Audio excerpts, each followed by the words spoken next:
Əgər sən təqva əhli olmaq istəyirsənsə, daim biləcəksən ki, sənə nəzarət edən Rəbbin var. Sən bunu bildiyin zaman, bunu daim göz önündə tutduğun zaman ki, Allah Subhanahu wa Ta'ala məni görür. Bunu bildiyin zaman sən özünü düzəldəcəksən. Allah Subhanahu wa Ta'ala'nın sənə nəzarət etdiyini bilmən səni təqva əhli bir Müslüman edəcəkdir. Və bu qorxunu hiss edəcəksən qəlbində. Bir əməl etmək istədiyin zaman deyəcəksən, Allah Azza və Cəllə məni görür. Bir əmələ yönəlmək istədiyin zaman deyəcəksən ki, xeyr, Allah məni görür. İnsanlar məni görməsə də Allah məni görür. Baxın, adamın birisi bir gün bir qadına zina təklif edir. Qadını bir otağa bağlayır, qadına deyir ki, mənlə zina edəcəksən.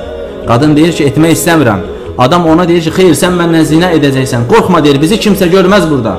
Ulduzlardan başqa bizi görən yoxdur. Qadın deyir ki, ulduzları başa düşdüm. Ulduzlardan başqa bizi görən yoxdur. Bəs ulduzları yaradan hardadır? Subhanallah. Bəs ulduzları yaradan hardadır? Ulduzlar bizim başımızın üstündədir. Sən evinin içərisində oturmuşsan, gecə vaxtıdır, Allahın haram etdiyi bir şeye baxmaq istəyirsən. Baxırsan səmaya ulduz görürsən. Bəs ulduzları yaradan hardadır? Nəfsinə sual ver. Allah səni görürdü. Ulduzlar başının üstündədir. Ulduzları yaradan da sənə nəzarət edir. Allahu Akbar. İnsan bunu düşünsə, insan daim bunu göz önündə tutsa, özünə çəki düzen verəcək.